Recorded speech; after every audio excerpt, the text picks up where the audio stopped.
Aksi bocah menggemaskan, seret Ustaz saat minta tanda tangan.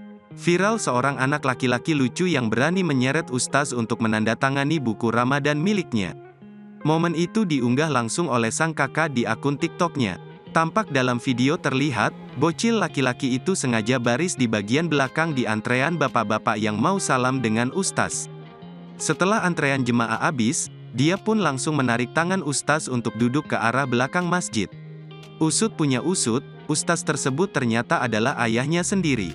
Saat berada di area belakang masjid, bocah itu pun langsung menyodorkan buku Ramadan miliknya dan teman-temannya yang sudah menunggu.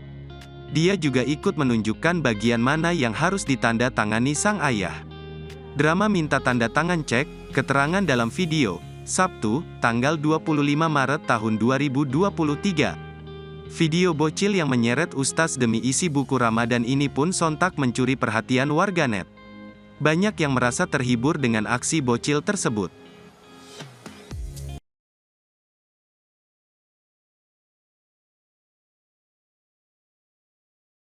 Terima kasih sudah nonton. Jangan lupa like, subscribe, dan share ya.